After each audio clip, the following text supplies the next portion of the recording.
Hi everyone, welcome to Jaisa Telugu channel. ఈరోజు మన special recipe వచ్చేసి మొక్కజొన్న గ్యారెలు. మొక్కజొన్న గ్యారెల ప్రిపరేషన్ చాలా సింపుల్గా ఉంటుంది. టేస్ట్ మాత్రం చాలా అంటే చాలా బాగుంటుంది. ఒకసారి కంపల్సరీ ట్రై చేయండి, కంపల్సరీగా నచ్చుతాయి. మన రెసిపీలోకి వెళ్ళే ముందు అందరికీ చిన్న రిక్వెస్ట్ అండి, వీడియోని లైక్ చేయండి, ఛానల్ని సబ్స్క్రైబ్ చేయండి. ముందుగా లేతగా ఉండే మొక్కజొన్న కంకుల్ని తీసుకొని వాటి గింజల్ని వలిసి ఒక గిన్నెలో తీసుకోండి. లేతగా ఉండే కంకులు మాత్రమే తీసుకోండి, లేతగా ఉంటే టేస్ట్ అనేది చాలా బాగుంటుంది.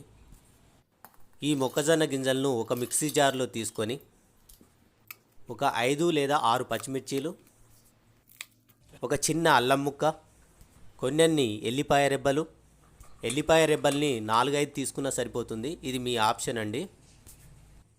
ఎల్లిపాయ రెబ్బలు వేసుకున్న తర్వాత గ్రైండ్ చేసుకుంటే సరిపోతుంది. పిండిని బాగా మెత్తగా కాకుండా లైట్గా గ్రైండ్ చేసుకుంటే చాలా బాగుంటుంది. గ్రైండ్ చేసుకున్న మొక్కజొన్న పిండిని ఒక మిక్సింగ్ బౌల్లో తీసుకొని రుచికి సరిపడా ఉప్పు, ఒక 1/2 టీ స్పూన్ జీలకర్ర, సన్నగా తరిగి పెట్టుకున్న కొత్తిమీర, కొన్ని కరివేపాకు రెబ్బలు వేసుకొని బాగా కలుపుకోండి.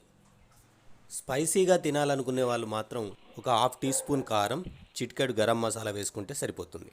మనం మళ్ళీ వాటర్ని యాడ్ చేయాల్సిన అవసరం లేదు, ఎందుకంటే కార్న్లో ఉండే వాటరే మనకు సరిపోతుంది. ఈ విధంగా పిండిని బాగా కలుపుకొని పక్కన పెట్టుకోండి. ఇప్పుడు ఒక ప్యాన్లో 1/2 లీటర్ వరకు ఆయిల్ని తీసుకొని వేడి చేసుకోండి.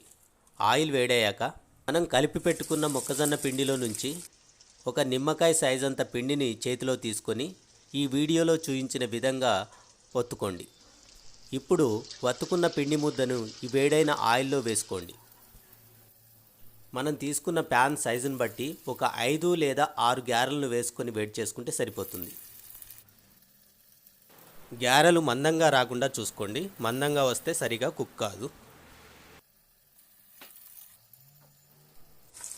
ఈ గ్యారెలను మధ్య మధ్యలో కలుపుతూ గ్యారెల యొక్క కలర్ మారేంత వరకు కుక్ చేసుకోండి.